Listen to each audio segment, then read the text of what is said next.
Hello, everyone, and welcome to another episode of XboxEra 1v1, or should I say 1v2 this time, because today I'm joined by Regina Reisinger and Philipp Seifried, co-founders of Microbird Games. We're here to talk about Dungeons of Hinterberg, which is coming out on July 18th on Xbox, Windows PC, Steam, and importantly, for all of the Xbox fans out there, Xbox Game Pass. Now, I've played a little bit about it this morning. I won't get too much into spoilers for folks out there that want to discover the game themselves. And obviously, at this point in time, our review should be live for you to go and enjoy. But Hinterberg is a fictional town set in the Alps of Austria.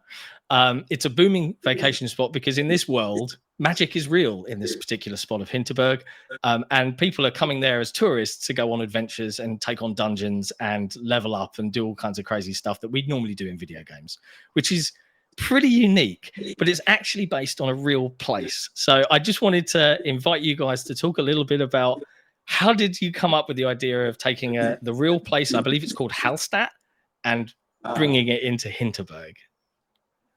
Yeah, so Hallstatt is one of the big inspirations. We always say that Hinterberg is like not just inspired by one place, it's kind of this merger of typical Austrian towns. Hallstatt being really famous is this picture book little traditional town by a lake that you might have even seen online. I've Googled pictures this morning. It's beautiful. It keeps appearing. There's others like Bad Gastein that was really popular a few decades ago as a vacation spot and in the past, and this is built into the Alps and in a valley surrounded by mountains. So there's a bunch of places, and actually when we started working on the game in 2020 and 2021, we took a vacation in our home country. Basically, we just went around the train and visited all kinds of small towns and went up into the Alps and all the natural spots. And that was a huge inspiration for us. Yeah, I mean, it's a very unique looking game. You've got this this combination of real world and the wonderfulness of video games, the magic, the mystery, the adventure, and you've kind of smushed these two things together, and I've been enjoying diving into it a little bit. I mean, we're recording this several weeks before it comes out, so I've been enjoying diving into it. I played a lot of the demo last night, and I'm curious from your perspective. It doesn't go for realism. It doesn't go, despite how picturesque, but it's still a beautiful game in its own right. And as I've got the art lead and the technical lead here with both of you, I kind of have two different questions on this. So from an art perspective, where did the decision come from to go for this kind of very vibrant pop art style cell shaded look for Dungeons of Hinterberg? Both Philipp and me actually generally kind of love stylized art, and when we started to make Dungeons of Hinterberg and define the art style, we looked at a lot of other medium outside of games. There's of course a lot of amazing cel shaded games, but we also looked at European comics and graphic novels, for example. There's like Möbius is one of the most important artists working on in this style who kind of defined it, but there's a bunch of other European comics. We also looked at animated movies like Into the Spider-Verse, for example. Great example. So lovely, and we looked at the VFX a lot for that, and the stylistic devices. So we kind of knew we wanted to go for something stylized and go not towards realism, but more towards just being really expressive with our art and having a unique, well-defined color palette per setting, so it never gets boring. And we just, we wanted kind of to have something, expressive and good to look at, but also as a small team going for realism would kill you. Absolutely fair. And I think the best thing about stylized games, and it's something I love about this industry, realistic games in 10 years, they ain't going to look as good as they do right now in this very moment. Whereas the stylized games, the ones that really show off some artistic flair, they're the ones that will look fantastic forever because it's art. It's not just trying to imitate real life. But Philipp, from a technical perspective, I mean, as I walk around Hinterberg and I've been exploring the town and some of the dungeons today, the draw distances are incredibly impressive. And there's this wonderful drop off and between really highly detailed up close stuff and as it becomes more comic booky. One of the absolutely brilliant effects I love is like in comic books, far away characters are kind of this grey silhouette, but as you approach, they turn into the more detailed up close versions. what was it like to help build and from a technical perspective bring this kind of vision to life? So big question.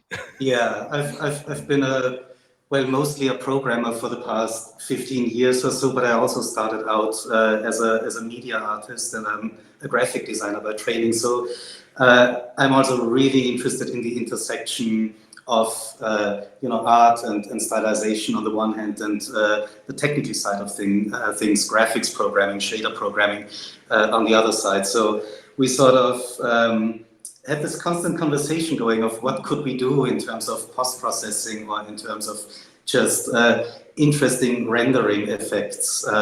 So that was a ton of fun for me as well. You look at a lot of effects that you see in many games, things like, I don't know, volumetric lighting, like God rays and that sort of stuff. And we just sat down and thought, well, how could we, take that and put our own little twist on it? And so this part of the art direction was something where we collaborated a lot, and that was, I think, great fun for both of us. Well, it's an absolutely gorgeous game, and I was very pleased from a technical perspective as the owner of a 49-inch OLED ultra wide. Instantly supported, no I&I files to mess with on PC at least. All worked out of the box, and extremely performant as well. So there's some decent options there. Typically small teams, they don't always have every option available for fiddling with graphics, but there is some good options there to adjust and change frame rates and lock them or leave them unlocked for people with higher refresh rates and things like that. So always appreciated from a gamer point of view. So thank you for that. The other thing I've encountered as I've been playing is all of the different kind of creatures and characters along the way, and being set in Austria in this fictional place. I was surprised to see I had a little fight with a Krampus this morning. And I don't know if you guys have seen the fun Christmas movie of the Krampus, right? So that's how I know he exists, but I wasn't aware that he was, or at least perhaps I was tentatively in the back of my mind, German or Austrian in that degree. Are there more mythical Austrian folklore kind of creatures that we're going to come across, or did you kind of mix and match? Some are made up, some are based on real things. Well, we took some creative liberty with the creatures in the game, but they are by and large all based on Austrian or Alpine. Wow. And I don't know how familiar people are with that, but the Krampus is sort of a part of a larger, let's say, tradition in the Alpine space, which is that in early December, people dress up as these mostly terrifying creatures, and they roam the streets, and we grew up with that. Like you go out on December, what is it, the 5th? 6th? It's like a Christmas Halloween, okay. Perfect description, yeah. But it's not just terrifying creatures, it's a lot of really weird and wacky spirits, I would say, as well. There's this one enemy in the game with a gigantic neck that catches pretty much everybody off guard the first time. I look forward to meeting them. Yeah, so huge neck, and in our game it burrows into the ground like an ostrich, and then the neck comes out somewhere else and hits you. But it's based on an actual archetype of these Krampus-like creatures, and you can see people in costumes like that. Wow. I mean, and that's one of the wonderful things about gaming is introducing different cultures, different ideas, different mythologies, outside of the traditional sort of Western stuff that we'd see from the US as an example. We get a little bit Austrian in our mythology now. So this is a great opportunity for that. The other technical question I had, and this is between some of the time I've been playing the demo and obviously my time with the near final retail release this morning, I let out a genuine exclamation. It reminded me of playing, and I don't know if you played it, Prey, back in the original 360 days. So not the arcane Prey, but they had this section, and I think Super Mario has done it since, where you're on a planet and you're walking, and the whole thing is like a ball, and you can feel yourself going around the curve. Similarly to the other indie game that did it with the space exploration that I can't remember the name of. Outer Wilds. Outer Wilds. Thank you. I'm glad you're on the ball this morning. But yes, like similar to that, and I was like, oh, this is, and it, like mechanically, I was surprised and delighted because I went in expecting a very traditional, by the numbers almost from a small team. And I don't mean that as a disrespectful thing. It's just a small team. You don't expect suddenly these unique ideas, but it really, really delighted me to be able. Suddenly I was walking around this ball and I could see the curvature of where I was, and the world was all around me. How did you even go about designing something like that from a technical perspective? Let me start by saying that, from a technical perspective, it actually helps that we're a small team because, right now there's 3 programmers working on the code base, which means you need a lot less process and a lot less reviewing, and you have a lot more ownership over parts of the code, right? There's not, 20 layers of hierarchy to go through. Of course. Lots of middle management to fight through. Yeah. A lot of people on the team actually wear different hats. Like we have a producer who has a background in opera and who's also written a novel, so she does, wow, editing of the stories as well. Our level designer has a background as a programmer, so he can prototype mechanics. And so this is something where I think we generally shine, and that makes it quite easy to have, the same people, or at least people in the same room that are designing the levels and coming up with the mechanics are also the same people who wrote things like how the character controls. And so putting something in like the variable gravity of those planets is probably easier than if we were like a 40 or 50 people studio. And so we play a lot with elements like that. We have a level where you actually play in a Diablo style top-down perspective. There's oh my god. Okay. Inspired by Monument Valley, where you also have kind of an isometric perspective, but you run around walls and shift the geometry around. We kind of took the opportunity to get a little bit playful with our mechanics. That is intriguing to hear, and I'm even more excited to continue my playthrough. I'm conscious of time. I don't want to keep you guys for too long, but the other question I had, and perhaps something that you might want to comment on, Regina, challenge in these kinds of games. This is approximately 20 to 30 hours of gameplay, as I understand it, if you want to do everything right. And again, I went in expecting a third person, action game to a degree, action with RPG elements. But what I was surprised to see was you guys have structured the game in this kind of morning, noon, and night setup where we are conversing and preparing and getting everything ready. We go out, we do our dungeons, we have our fights, we collect our loot, we come back, and then we're kind of conversing with the characters in and around Hinterberg. And it provides this wonderful downtime where you've got such a variety now of gameplay where I'm already, I've only spent about 3 or 4 hours with the game. I'm like, oh, what's going on with this character? And what's the mystery here to untangle? You mentioned, Philipp, bringing different gameplay elements in. I mean, that's a big one because you've kind of mashed several genres together here. Yeah, absolutely. Like when we came up with the idea initially, it was always kind of an important pillar for us. Like we wanted to have this just third-person action RPG mixed with this kind of social sim aspects that are in there. And in the game, like you said, it's split that in the morning you kind of get up and you go to one of those overworlds, those 4 biomes, and from there you enter the dungeons. And this is where you have the typical monster fighting, puzzles, of course, is a big part, finding loot and all that. And then in the evening you come back to Hinterberg, to the village, and this is then where the focus is more on the social sim part. And you can befriend all kinds of people. Like you said, it's a vacation spot. So who goes there? I mean, there's the locals, of course. There's other people who just want to get away from their everyday life and have an adventure. There's pro slayers, we call them, like really famous adventurers who are kind of stars because they're so good at this.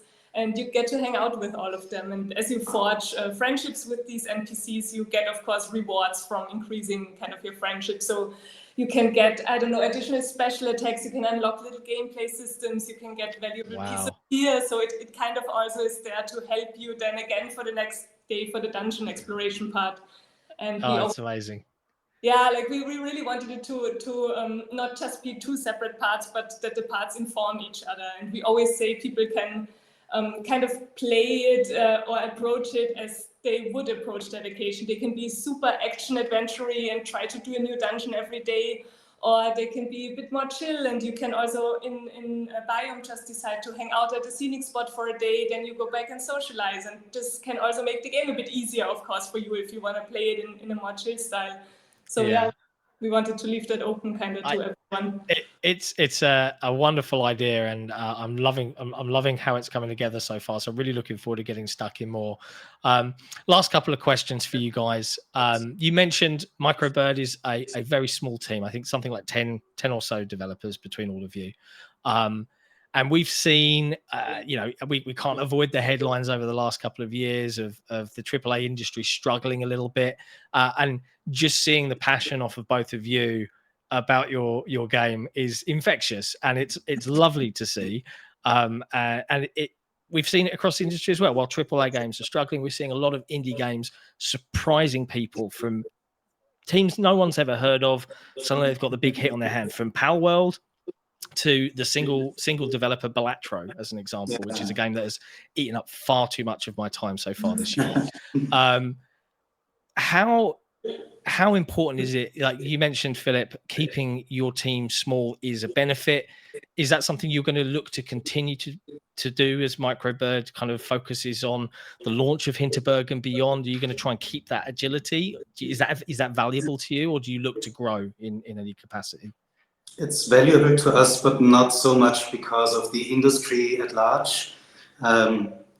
What's going on there, of course, affects the way we think about this. But for us, it's more that Regina and I, well, we're both more makers than managers. And with a smaller team, you get, to have a bigger share in the making part. The making. Rather Beautiful than answer. 30 people we would be managing all the time. We're not looking to do that. Yeah. I think I'm seeing where the infectiousness of you've created this, you've not managed it, is coming through. So yeah, good answer. And last question for me, as I mentioned at the beginning of our conversation, Dungeons of Hinterberg is coming to Xbox Game Pass. What's it been like working with Microsoft, throughout the time with the game, in terms of it being in development as you approach launch and beyond? Has it been a good experience for you guys? Absolutely.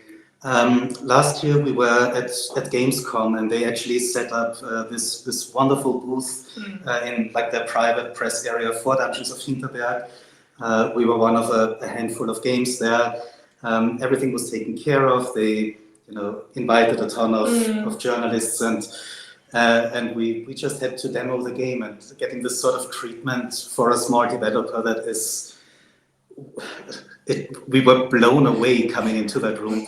Working with Microsoft has been fantastic for us. Everything we needed from them, we got, and they're really, everybody we worked with there is just awesome. Yeah, I think you can really feel that you get the support, not because you signed something, but because Microsoft kind of believes in you and your game. And it might sound cheesy, but everyone has truly been lovely with us and support. Oh, that's brilliant. Yeah, really was an amazing experience for us. Fantastic. Well, look, guys, I've taken up enough of your time today. Big congratulations, because obviously by the time this goes out, Dungeons of Hinterberg will be out in the wild for all of the adventurers out there that also fancy a little holiday to go out and explore and take on these dungeons. I wish you guys the very, very best of luck. Anything you'd like to kind of shout out where people can follow you, find you, where they can pick up Dungeons of Hinterberg? Feel free to sign us out appropriately.